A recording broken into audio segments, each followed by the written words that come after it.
Hello friends, जैसा कि आप सब लोग टाइटल देख के समझ ही चुके होंगे कि मैं किस चीज़ की बात करने वाला हूँ।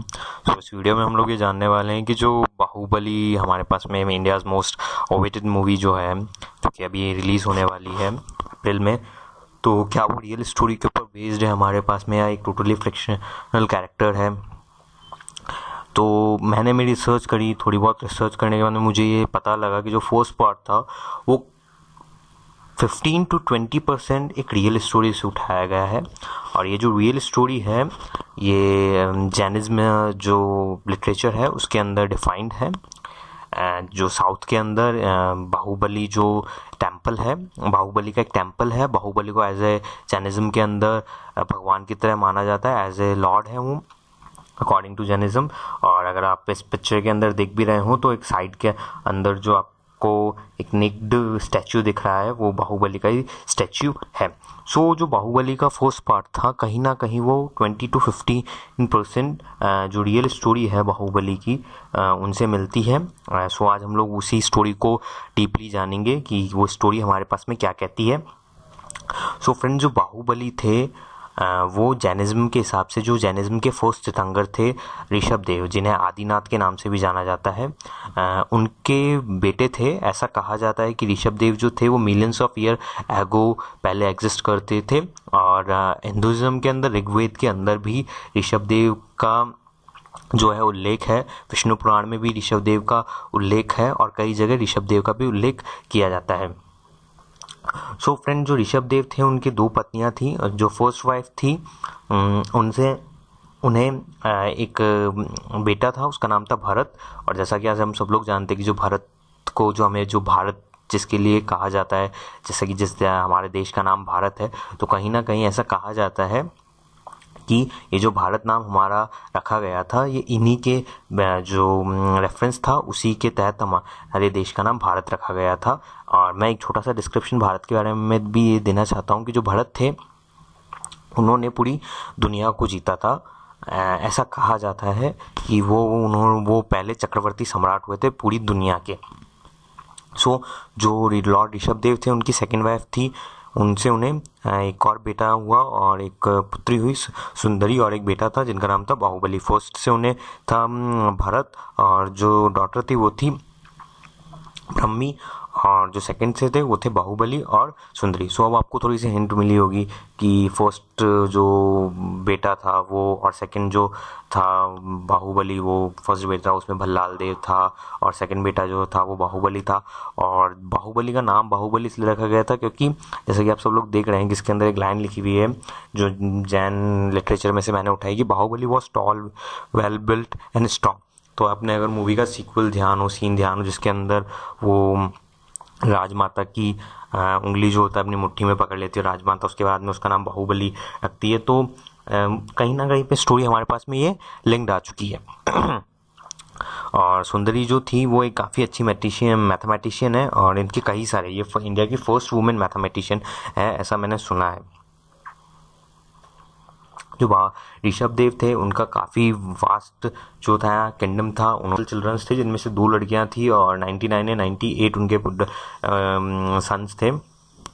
तो उन्होंने अपने सभी बेटों को अपना एक पोर्शन जो था वो दे दिया कि आप ये राज्य संभालो, आप ये राज्य संभालो, आप ये राज्य संभालो। तो जो भरत थे उन्हें अयोध्या दिया गया, और जो बाहुबली थे उन्हें तक्षशिला दिया गया। तो जो भरत थे उनको सम्राट बनना था, उन्हें पूरे विश्व विजेता बनना था। तो उन्होंने धीरे धीरे जितने भी अपने ब्रदर्स थे उन सबको अपने सामने झुका लिया, आत्मसमर्पण के लिए मजबूर कर दिया, वो जीतते गए और उसके बाद में जीते गए। तो मैं ये नहीं कह रहा हूँ कि भरत कोई गलत राजा था, नहीं, भरत अच्छा राजा था क्योंकि वो जो थे वो भी काफ़ी स्ट्रांग थे और उन्होंने दुनिया को काफ़ी अच्छे तरीके से चलाना था, इसलिए वो इसे जीतते जा रहे थे। और बट जो बाहुबली थे उन्हें जीतना उनके लिए थोड़ा सा मुश्किल हो रहा था। मुश्किल इसलिए हो रहा था क्योंकि जो बाहुबली थे उनको जब उन्होंने समन भेजा कि आप सरेंडर करिए तो उन्होंने साफ मना कर दिया। और बाहुबली भी अपने आप में बहुत स्ट्रांग थे और जो भरत थे वो भी अपने आप में काफ़ी ज़्यादा स्ट्रांग थे, दोनों की आर्मीज काफ़ी ज़्यादा लार्ज थी। और ऐसा कहा जाता है कि जो बाहुबली थे वो ज़्यादा स्ट्रांग थे एज़ कम्पेयर टू भरत। सो अब एक वॉर जो था वो डिसाइड हो गया कि अब एक वॉर होने वाली है, बहुत बड़ी वॉर हो सकती है और काफ़ी ज़्यादा जो है वो ब्लड शेड्स होंगे, काफ़ी ज़्यादा रक्त बहेगा। सो अब दोनों तरफ की आर्मी तैयार थी। बाहुबली ने आत्मसमर्पण करने के लिए मना कर दिया था, बोला था मैं लड़के में जो होगा वो देखा जाएगा। और जो उनके 98 ब्रदर्स जो थे रिमेनिंग, उन दोनों को छोड़ के वो सब जो थे वो अपने पिता के जो रास्ते था, आदिनाथ भगवान जो थे, ऋषभ देव जो थे, उनके रास्ते पे चल चुके थे। अब उन दोनों के बीच में वॉर हुआ। अब जैसा कि मूवी ट्रेलर के अंदर एक वर्ड आता है अंतर्युद्ध, जो कंक्लूजन है उसके अंदर अंतर्युद्ध, तो अंतर्युद्ध के लिए दोनों तैयार हो चुके थे। और जब इतनी बड़ी आर्मी थी तो इसको देखते हुए उन दोनों ने डिसाइड किया, जो ऋषभ देव थे उन्होंने उन्हें ये समझाया, ऐसा कहा गया है कि ऋषभ देव ने समझाया या उन दोनों ने खुद ने माना या उनके जो विद्वान थे उन्होंने समझाया, बट ऐसा कहा जाता है कि ऋषभ देव ने सपने में आके उनमें से किसी को समझा के कहा कि इतना ज़्यादा, ऋषभ देव तो खैर इसके खिलाफ थे, शायद ऐसा ये हो सकता है कि उनके जो मंत्रीगण थे उन्होंने ही इसके बारे में कुछ बोला होगा कि अगर ये काफ़ी ज़्यादा डिस्ट्रक्टिव हो जाएगा तो आप लोग एक काम करिए कि आप दोनों स्ट्रेट वॉर करिए, आप दोनों आपस में लड़िए और जो जीतेगा वही विनर होगा। आप दोनों एक दूसरे से ही फाइट करिए इंस्टेड ऑफ फाइटिंग आर्मीज। सो में फाइट स्टार्ट हुआ और काफ़ी टाइम तक वो फाइट चलता रहा। उसके बाद में जब बाहुबली को काफ़ी ज़्यादा गुस्सा आ गया तो उन्होंने अपना हाथ इस तरीके से उठाया कि अब जो उनका नेक्स्ट अटैक था वो भरत की हत्या कर देगा।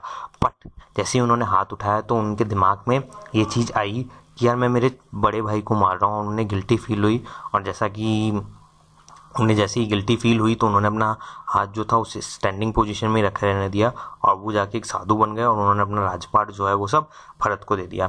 इसके बाद में जो वो मॉन्क हो गए, मॉन्क बन गए और उसके बाद में शायद वो हिमालयास की तरफ चले गए और वो उन्हें फिर दीक्षा ले ली। दीक्षा लेने के बाद में भी वो जो थे वो मोक्ष प्राप्त नहीं कर पा रहे थे। मोक्ष एक वर्ड होता है जिसके अंदर जो लाइफ सर्कल होता है उसे तोड़ दिया जाता है।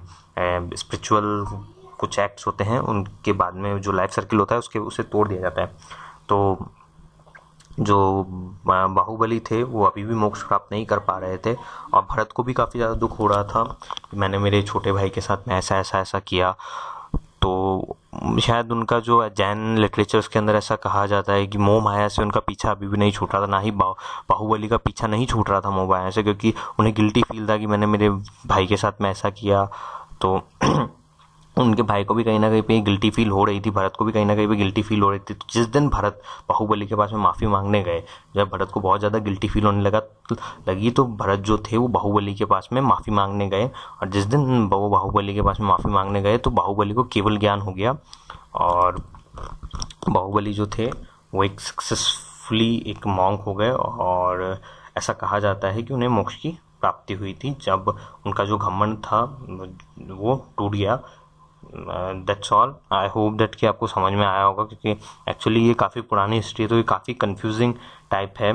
सो आई नीड योर हेल्प कि जो जैनिज़्म के बारे में अच्छा रिसर्च करते हैं या अगर जैनिज़्म के अंदर अगर किसी अच्छे रिसर्च है तो वो इसके बारे में प्लीज़ बताएं थोड़ा बहुत, कि ये और डीपली अगर किसी को नॉलेज हो, क्योंकि इसका लिटरेचर मुझे कहीं मिल नहीं रहा है। सो आई होप दैट कि आपको जितना मैंने कोशिश करी है इसके अंदर वेल टू वेल बताने की, आपको शायद समझ में आया होगा और आपको कहीं ना कहीं पे जो बाहुबली की स्टोरी है उसके अंदर भी कहीं ना कहीं पे आपको कुछ ना कुछ हिंट मिल रहा होगा। हाँ, क्योंकि साउथ इंडिया है, साउथ इंडिया के अंदर कई लोग जानते भी हैं बाहुबली टेम्पल को। बाहुबली की काफ़ी जब मैं ये वीडियो बनाने के लिए रिसर्च कर रहा था तो मुझे पता चला कि बाहुबली का एक काफ़ी लंबा स्टैचू है और जो कि वर्ल्ड के अंदर इकलौता अपने आप के अंदर एक ऐसा स्टैचू है जो कि सिंगल स्टोन का शायद बना हुआ है और विदाउट किसी सपोर्ट के टिका हुआ है। 57 फीट टॉल स्टैचू है वो। सो ये काफ़ी अच्छी बात है कि हिस्ट्री को रिप्रेजेंट किया गया है ढंग से, कुछ गलत तरीके से उसे रिप्रेजेंट नहीं किया गया है। और शायद बाहुबली कम्प्लीटली जो है एक इमेजिनेशन भी हो सकता है, बट हाँ जितना मैंने रिसर्च किया उससे अभी तक यही लगा है कि Baahubali is not a completely part of an imagination. कुछ परसेंट जो है वो उठाया गया है इनमें से। सो आई होप दैट कि आप लोगों को समझ में आ रहा होगा। और जो कटप्पा ने बाहुबली को क्यों मारा, ये क्वेश्चन तो अपने आप के अंदर बहुत ही बड़ा है। आप लोगों को डीपली पढ़ना है, डीपली समझना है तो आप एक एक स्लाइड करके पढ़ सकते हैं। आप प्लीज़ इसमें कमेंट करिएगा, क्योंकि मुझे लग रहा है कि शायद कहीं ना कहीं पे कुछ ना कुछ मिस्टेक्स हो सकती है, क्योंकि इसका कोई मेरे पास में एक अच्छा सोर्स तो था नहीं इन्फॉर्मेशन का। और कई सारे कॉम्पिटिटिव एग्ज़ाम्स के अंदर, यूपीएससी के कई सारे कॉम्पिटिटिव एग्ज़ाम्स के अंदर जर्नलिज्म के ऊपर काफ़ी सारे क्वेश्चन आते हैं। सो आई होप कि शायद इस साल कोई क्वेश्चन पकड़ में आ जाए कि जो किससे रिलेटेड हो। एंड भरत काफ़ी अच्छे राजा हुए थे, इस चीज़ को आप लोगों को ध्यान रखना है। भरत का शायद जब आप इसे पढ़ेंगे, जो लिटरेचर लिखा, जो स्लाइड्स में लिखा गया, तो आपको लगेगा भरत नेगेटिव सेंस था। नहीं, भरत नेगेटिव सेंस में नहीं था, वो काफ़ी अच्छे राजा थे, उन्होंने पूरी दुनिया जीती थी। और शायद भारत बनाने में भरत का बहुत बड़ा हाथ था। और इसके कई सारे जो है साइंस भी एंशियंट हिंदू लिटरेचर्स के अंदर और एंशियंट जैनिज्म लिटरेचर के अंदर मिलते हैं। सो फ्रेंड्स, प्लीज़ मुझे कमेंट सेक्शन के अंदर बताइएगा कि वीडियो में अगर कहीं कोई फॉल्ट है क्या। आई होप दैट कि आपको अच्छे से वीडियो समझ में आया होगा। So thank you everyone, thank you very much.